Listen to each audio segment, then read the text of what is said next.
ચંચુપાદ ન્યૂઝમાં હવે જુઓ મહત્વના સમાચાર। સુરેન્દ્રનગર જિલ્લાના થાનગઢ તાલુકાની ચૂંટણીનો માહોલ બરાબરનો રંગ જામ્યો છે। આવ્યા છે દિગ્ગજ નેતાઓ મેદાને પોતાના આક્ષેપબાજી કરવા। જુઓ શું છે હકીકત, કેવા કેવા પ્રકારના કરે છે આક્ષેપબાજી આ દિગ્ગજ નેતાઓ, એમની જુબાની જુઓ।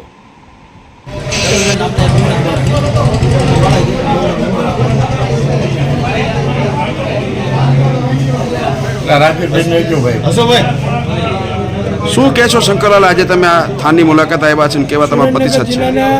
થાનગઢ શહેરની નગરપાલિકાની ચૂંટણી સામાન્ય ચૂંટણી છે। 28 ઉમેદવાર ભારતીય જનતા પાર્ટીના લડી રહ્યા છે અને 28 જીતવાના છે। જીતવાના કારણોમાં ઘણા છે કે થાન નગરપાલિકા વર્ષોથી ભારતીય જનતા પાર્ટીની રહેલી છે અને થાન નગરપાલિકામાં બહુ કામ થયેલા છે અને છેલ્લા 2 વર્ષથી હેડ મિનિસ્ટર હતા, એટલે થાન નગરપાલિકાની ચૂંટણી 2 વર્ષ પછી આવી છે। તો 28 ઉમેદવાર દરેક વોર્ડમાં દરેક વ્યક્તિને દરેક મતદારને મળે છે અને લોકોને મળતા કહે છે કે ભાજપ લાવો, ભાજપને જીતાડો।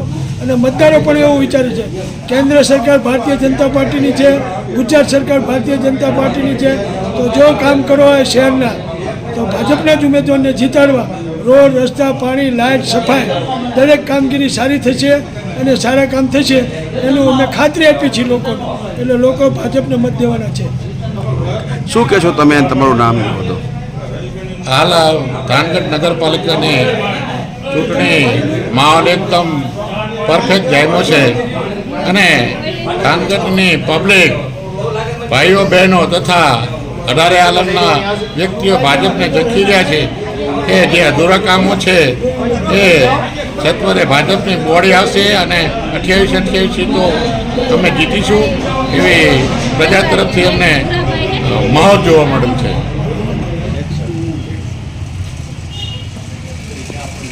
શું આપનું નામ છે અને આપનો હોદ્દો? નમસ્કાર, મારું નામ મંગળુભાઈ ખાચર, થાનગઢ શહેર યુવા ભાજપ મહામંત્રી।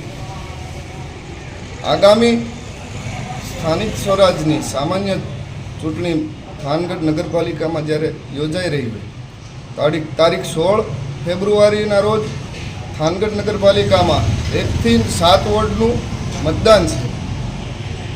થાનગઢ નગરપાલિકામાં જ્યારથી નગરપાલિકા બની ત્યારથી ભારતીય જનતા પાર્ટીનું જ શાસન છે। ભારતીય જનતા પાર્ટી એટલે એક એવો વિકાસ પુરુષ છે।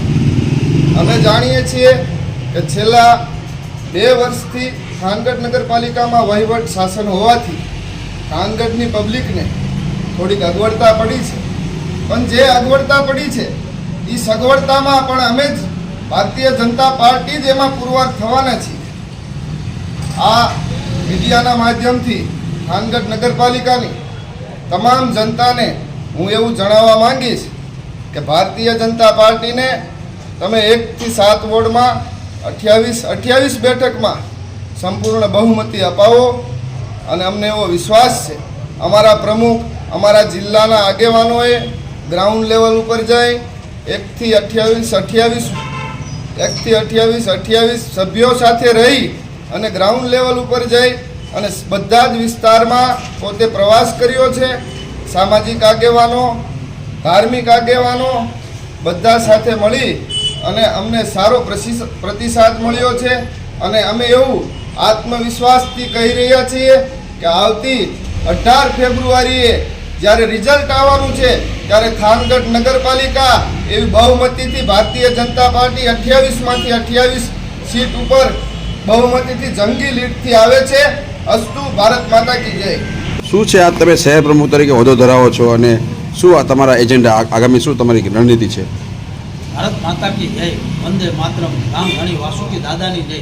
આગામી નગરપાલિકાની સામાન્ય થાનગઢની ચૂંટણી યોજાઈ રહી છે ત્યારે 16/2025માં જે મતદાન થઈ રહ્યું છે ત્યારે મને એટલો ભરોસો છે કે થાનની નગરજનો અને સર્વ સમાજને સાથે લઈને ચાલું છું। મને એટલો વિશ્વાસ છે કે થાનની નગરજનો ભારતીય જનતા પાર્ટીને ખોબલે ને ધોબલે મત દેવાના છે, એ મને પૂરતો વિશ્વાસ છે। હું એક નાના સમાજમાં, ગઢવી સમાજમાંથી આવું છું। મને દરેક સમાજે મને પૂરતું પ્રોત્સાહન આપ્યું છે. એટલે હું ખાતરી આપીને કહું છું કે થાનગઢના 7 વોર્ડ છે તેમાંથી ભારતીય જનતા પાર્ટીનો ભવ્યમાં ભવ્ય વિજય થવાનો છે. અને સામાન્ય નગરપાલિકાની ચૂંટણી જ્યારે 18 તારીખે એનું રિઝલ્ટ આવશે, 18 તારીખે એનું રિઝલ્ટ આવશે ત્યારે ખ્યાલ આવશે કે ભારતીય જનતા પાર્ટી સાથે સૌ સમાજ સાથે છે. હું આત્મવિશ્વાસથી કહું છું ભારતીય જનતા પાર્ટી પ્રમુખ મુરુભા ગઢવી, વંદે માતરમ, ભારત માતા કી જય. ઋતિકભાઈ, તમે એક્સ એમએલએ છો અને અત્યારે નગરપાલિકાની ચૂંટણી પૂરજોશમાં થનગની રહી છે, તો શું આ બાબતે તમે કયા મુદ્દા લઈને નગરપાલિકામાં ચૂંટણી લડવા જશો અને તમારા ઉમેદવારો શું લડશે? સમગ્ર ગુજરાતની અંદર અત્યારે મતદારો સ્વતંત્રતાપૂર્વક મતદાન કરી શકે એ જ સૌથી મોટું અગત્યનું પાસું છે. ગુજરાતની હાલત અત્યારે એવી છે કે મતદારોને મત તો આપવા છે, પરંતુ ચૂંટણી તંત્રએ જે રીતે શાસક પક્ષની સામે ઘૂંટણિયા ટેકવી દીધા છે અને જે રીતે ઉમેદવારોની સાથે ધાક ધમકી આપીને કોઈ પણ રીતે ચૂંટણી ન થાય એવી પ્રક્રિયાઓ જે શરૂ કરી છે એ આવનારા સમયમાં લોકશાહી માટે ખતરા સમાન છે. અમારી મહેનત લોકોનો મત આપવાનો અધિકાર જીવતો રહે એના માટેની છે. હાલ ચૂંટણી થાનગઢની ચાલુ છે, ત્યારે સામાન્ય ચૂંટણી, એમાં તમારા શું શું મુદ્દા હશે પ્રજા સમક્ષ? તમે શું મુદ્દા લઈ જશો પ્રજાને? ભાજપના ચાલુ શાસનમાં કરેલા ભ્રષ્ટાચારો કે કોઈ વિકાસના જે વણથંભી વિકાસની જે વાતો કરે છે એમાં તમારા શું મુદ્દા હશે? એક સમય હતો કે થાનગઢ શહેર એશિયા ખંડમાં સૌથી વધારે માથાદીઠ આવક ધરાવતું શહેર હતું જ્યારે કોંગ્રેસનું શાસન હતું ત્યારે. આજની તારીખે છેલ્લા 15 વર્ષથી થાનગઢ શહેર ગુલામીની દશા ભોગવી રહ્યું છે. 8 વર્ષથી ઓવરબ્રિજનું ભ્રષ્ટાચારી કામ અધૂરું છે, છતાં પબ્લિક કશું બોલી શકતી નથી. ખનીજ માફિયાઓ થાનનો ભરડો લઈ ચૂક્યા છે, છતાં કોઈ બોલી શકતું નથી. ઉદ્યોગોના નામે સરકારી ગેસની ચોરી થઈ રહી છે મોટા પાયે, છતાં કોઈ બોલી શકતું નથી. વીજળીની ચોરી મોટા પાયે થઈ રહી છે, છતાં કોઈ બોલી શકતું નથી. આખા ગામના રોડ રસ્તા ખોદી નાખ્યા છે, છતાં કોઈ બોલી શકતું નથી. હોસ્પિટલ મંજૂર થઈ ગયેલી બની શકતી નથી, ડૉક્ટર અહીંયા કોઈ રાત રોકાઈ શકતો નથી, છતાં કોઈ બોલી શકતું નથી. અંડરગ્રાઉન્ડ ગટર સંપૂર્ણપણે ભ્રષ્ટાચારનો ભોગ બની ગઈ છે, છતાં કોઈ બોલી શકતું નથી.